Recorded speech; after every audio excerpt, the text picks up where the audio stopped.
Finalmente, após todos aqueles anos, a vida de mamãe se apagou. E fui eu quem fez isso. Da mesma maneira como teria apagado o pavio decrépito de uma vela quase no fim.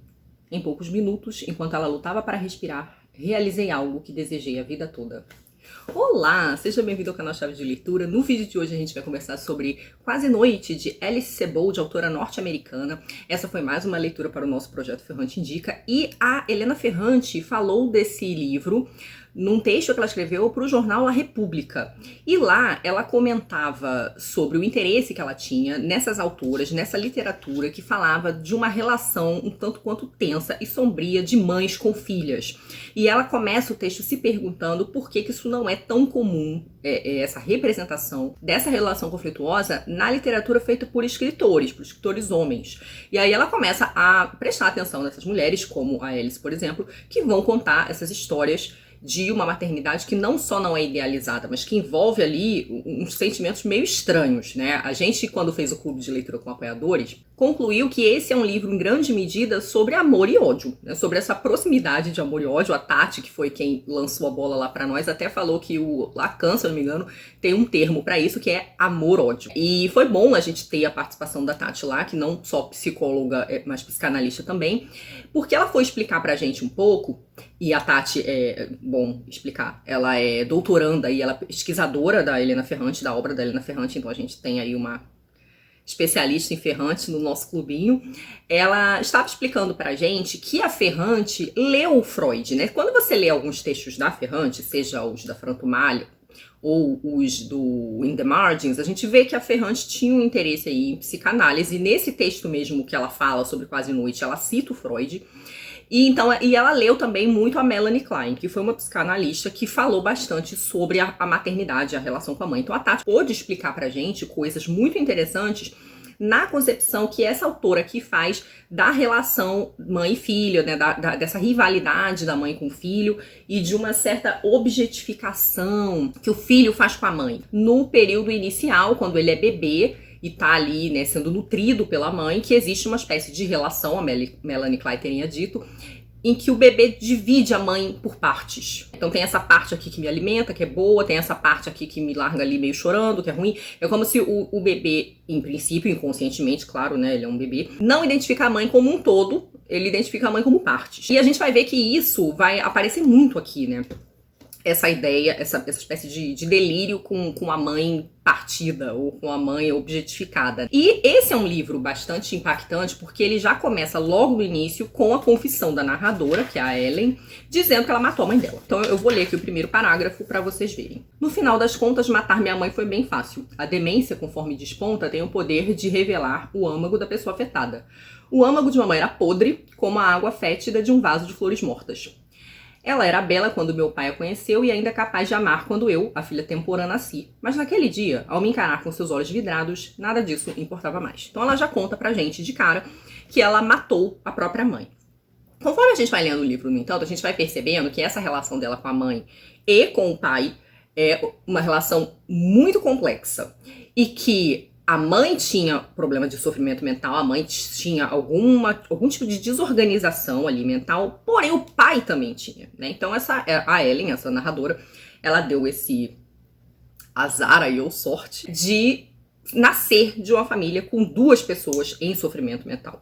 E a relação dessa família, né, desses pais com essa filha, ela é uma relação muito curiosa porque ela tem algo ali de triângulo amoroso, né? Então a gente vê que a relação edipiana ali, a relação quem cuida, quem ama, né, nesses papéis amantes, cuidadores e cuidados, eles se tornam papéis intercambiáveis entre esses três personagens.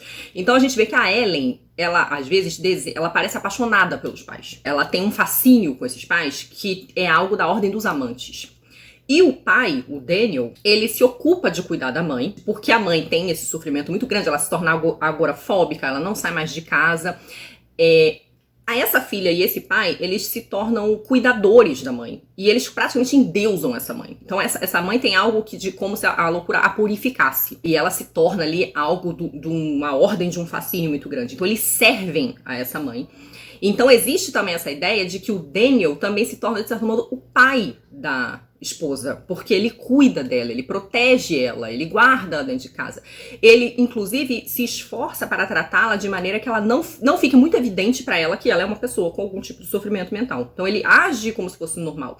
E uma coisa curiosa que acontece é que a Ellen vai narrar aqui num determinado momento do livro, um momento em que alguém chega para ela, uma pessoa de fora, e diz pra ela, você sabe que sua mãe é doente mental, né? A pessoa no livro usa essa expressão, tá? E a Ellen essa ficha só vai cair nesse momento, né? Isso foi uma coisa que eu gostei muito no livro, porque assim, eu também sou uma pessoa de uma família com um número assim razoável de pessoas com sofrimento mental, né? Também cresci convivendo com pessoas com questões psiquiátricas sérias. E essa questão de você não perceber que o seu parente tem algum sofrimento mental, porque você não tem outra referência, né? É aquela pessoa que você conhece desde que você é pequena.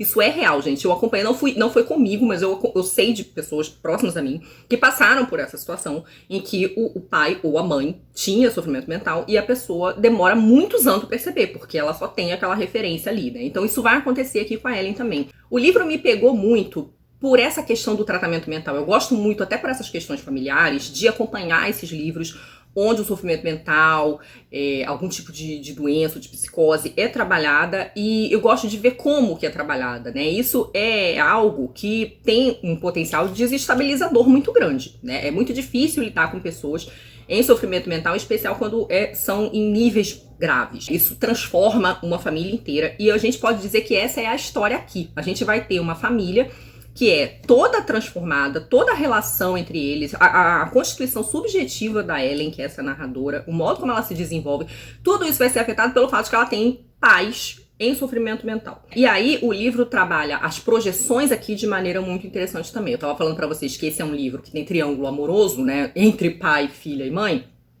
Além do Daniel se tornar, de certo modo, o pai da própria esposa, a filha também se torna... A filha, ela tem essa relação não só de, em alguns momentos, ter um fascínio com a mãe, que é algo da ordem ali do amor, como se ela quisesse ser a amante da mãe, como ela também se torna a mãe da mãe. Porque quando a mãe começa a não conseguir sair na rua mais, ela tem que representar a mãe. Eu não vou dizer aqui as coisas importantes que acontecem no livro, porque tem algumas situações que vão estigmatizar essa mãe, né? Então a mãe se chama Claire. A Claire, por conta da sua saúde mental, ela vai participar de alguns eventos, e esses eventos vão estigmatizá-la socialmente. Ela vai viver ali uma espécie de morte simbólica socialmente, porque os vizinhos vão ver ela, assim, em sofrimento mental, numa determinada situação limite, uma situação muito grave. E isso vai fazer com que ela sofra um preconceito imenso, as pessoas passem a odiá-la por causa disso. E aí a Ellen vai assumir, ela vai decidir assumir esse papel de intermediária entre a mãe dela e o mundo. Então a Ellen também vai virar aí a mãe da mãe, nesse sentido. Essa relação familiar é muito interessante porque a gente começa a ver que tem uma espécie de encaixe de neuroses ali, porque apesar de as pessoas terem um certo ressentimento, a gente vai ver que tanto a Ellen quanto o pai dela, eles desenvolvem um certo ressentimento em relação a essa mãe, eles também têm esse fascínio, né, essa devoção. Então tem algo ali de que as neuroses desses personagens encaixam e que eu gosto muito no livro, como isso é desenvolvido. O livro nunca fala tudo assim de uma vez, ele vai liberando um pouco a situação familiar da Ellen de maneira gradativa, então nisso ele é muito bom para criar um suspense, sabe, e manter a nossa expectativa alta. Eu acho que é uma história muito bem contada, foi um livro que eu devorei, e essa foi uma experiência também relatada por outros apoiadores, que a gente devorou o livro. É um livro que você vai mesmo lendo com entusiasmo, querendo saber o que aconteceu e pra onde vai. Porém, por ele tratar dessa questão de desorganização e de uma moça que se desenvolve, na altura da história que ela tem 49 anos, se eu não me engano, ela já tem 2 filhas adultas quando esse fato acontece, né, dela matar a própria mãe. A gente vai reparando que ela se desenvolve de uma maneira, assim, o desenvolvimento dela é muito afetado, né, por ter esses 2 pais que, de algum modo, se relacionavam com o mundo de uma maneira muito específica por conta do seu sofrimento mental, né, então isso afeta ela também. E aí a gente percebe que depois que ela mata a mãe, ela começa a fazer uma série de coisas que soam muito incoerentes. Ela começa o próprio modo como ela mata a mãe e coisas que ela vai fazendo depois vão colocando a narradora numa situação muito difícil. A gente vai vendo que ela vai se enrolando cada vez mais, ela vai se comprometendo cada vez mais, ela vai fazendo coisas que são consideradas chocantes, e aí entra essa questão de projeção com os pais, né, e de certo modo, repetição do caminho dos pais. Essa relação muito complicada de admiração e ódio, de ser diferente, mas também tentar ser igual. Então, uma coisa que a gente repara é como parece que de várias maneiras a Ellen procura entrar de novo no lugar da mãe, ser como a mãe. E esse livro ele tem uma série de paralelismos que nos indica isso. Então, por exemplo, quando a Ellen mata a mãe dela, ela vai dar um banho no corpo da mãe dela. Ela faz uma jornada pelo corpo da mãe, que é uma coisa assim, é uma cena super impactante, né? Tem algo ali da ordem de que depois que ela mata a mãe, ela pode objetificar essa mãe, que era uma criatura muito titânica pra ela. E aí ela começa a manipular o corpo da mãe, sendo que antes ela tinha falado que a relação dela familiar era uma relação muito distante, não era uma família que se abraçava e se beijava, né? Então ela vai compensar isso depois que ela mata a mãe, manipulando ali aquele corpo, cortando a trança da mãe pra guardar. Então tem essa coisa de se apropriar, né, do corpo da mãe. Porém, a mãe, uma das coisas que causa fascínio na Ellen é que a mãe era modelo de lingerie. Então a casa é cheia dessas fotos da juventude da mãe dela usando lingeries e fazendo, enfim, poses assim, um tanto quanto sensuais. A Ellen vai repetir esse caminho se tornando modelo na faculdade de artes.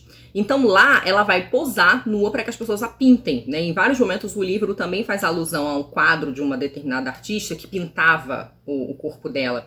Ela se casa com um homem que foi seu professor na universidade. Ela o conheceu lá e ele pintava o corpo dela também, né? O Jake. Então você vê que ela vai seguindo esses caminhos da mãe. Então a mãe era modelo, ela se torna modelo de algum modo também. O pai tem essa devoção com a mãe, ela arruma esse marido cujo relacionamento começa com ele desenhando o corpo dela, uma espécie de fascínio também, né? Então ela vai, de certo modo, repetindo esses caminhos da mãe. E uma vez que a mãe morre, o próprio objeto de desejo dela é deslocado de maneira a repetir algo que acontecia antes, né? Então, algo desse amor pela mãe que não só era interdito, como era algo que estava ali junto com uma espécie de crueldade ou com uma espécie de morte simbólica também, de algo que era proibido, que não podia se realizar porque era muito estigmatizado.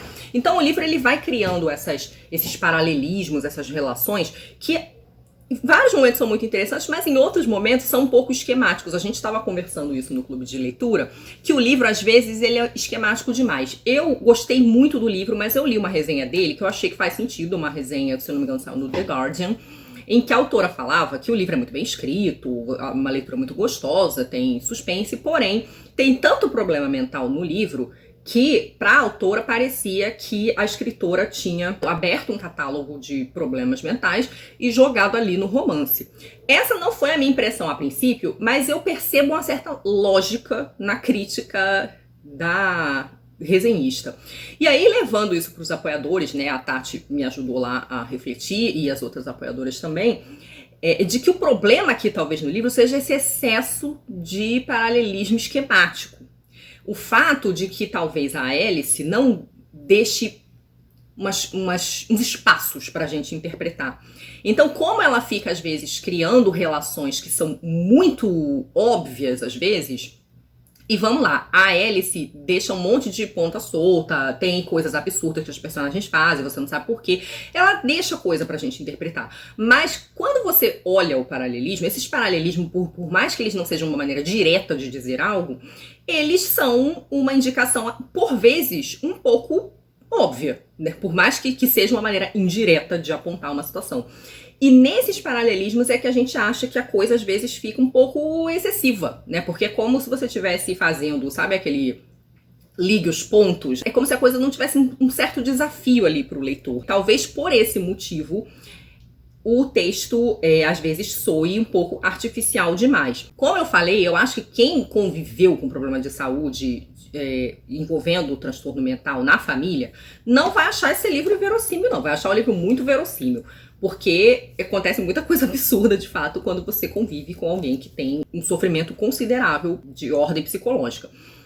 Porém, o modo como o livro foi desenvolvido, né, construído, talvez tenha um excesso ali de rigidez na maneira como ela tenta estabelecer relações entre as coisas. Eu não acho que isso estrague o livro de maneira assim considerável. O livro continuou sendo uma leitura muito interessante, eu gostei muito, mas eu acho que se eu tivesse que apontar uma parte onde ele escorrega, eu acho que é isso. Eu acho que é um excesso de esquematismo no modo como ela vai traçando ali relações. É uma coisa quase meio simétrica demais entre esses personagens, o modo como eles repetem, como eles se projetam um no outro, como eles repetem certos caminhos. Dá para traçar muitos paralelos desse livro com a obra da própria Helena Ferrante.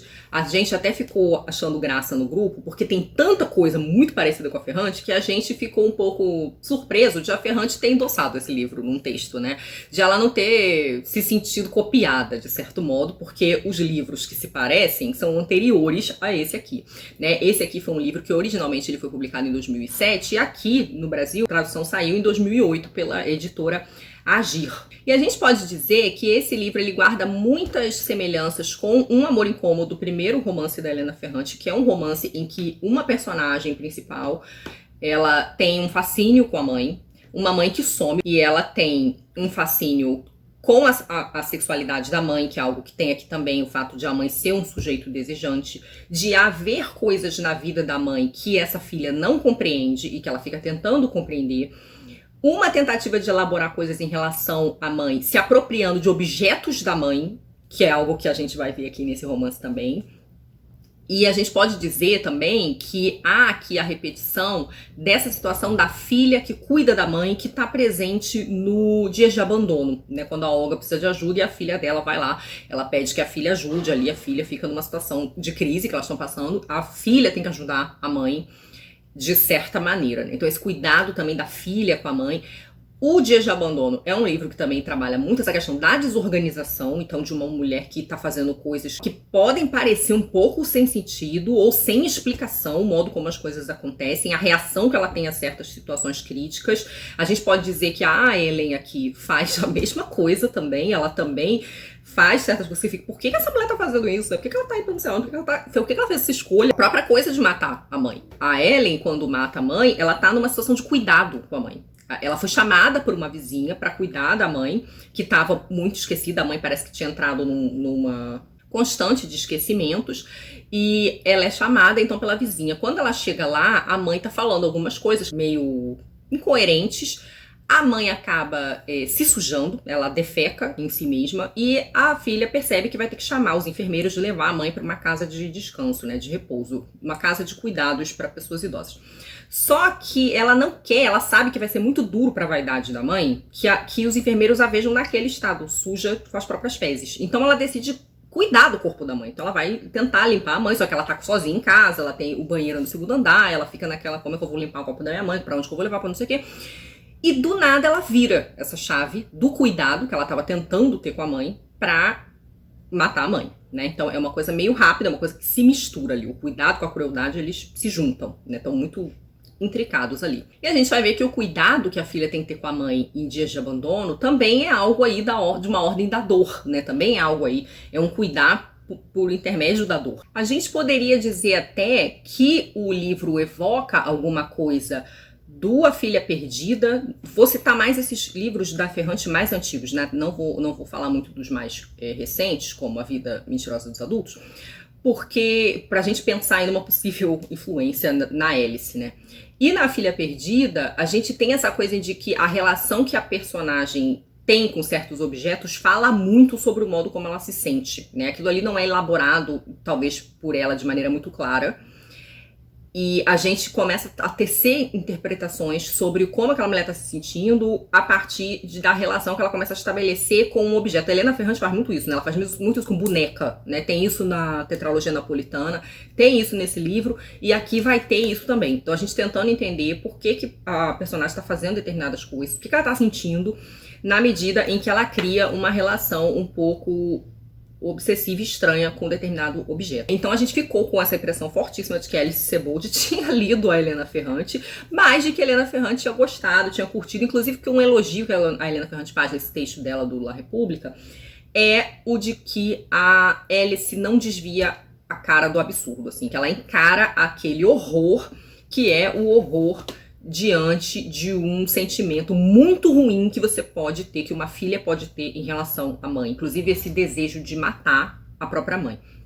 Então acho que a Ferrante, ela fica satisfeita de que alguém tenha tentado elaborar isso literariamente, né, e reconhecer isso. E aí, novamente, volto nessa questão do Freud e da Melanie Klein, que eu acho que é uma reflexão que a Ferrante tinha e que ela endossou com a leitura desses autores, né, de uma relação complicada da mãe com a filha e da filha com a mãe, sentimentos estranhos da filha em relação à mãe. E eu acho, então, que a Ferrante fica satisfeita de ver que tem essas autoras que não tem medo de olhar para esse lado, assim, um pouco mais sombrio da nossa psique. Eu gostei, então, demais de ter lido o livro. Não vou dizer que é um livro perfeito, mas foi uma leitura muito impactante para mim e que me afetou e me levou a refletir de várias maneiras. Eu procurei aqui não falar das coisas outras coisas mais interessantes e importantes que acontecem ao longo do livro para quem decidir ler esse livro. Ele não é um livro que está muito disponível, né? A maioria das pessoas comprou ele em sebo. Eu mesma ganhei de presente de uma amiga minha e ele foi vendido por R$2, olha. Foi uma dessas feirinhas, sabe?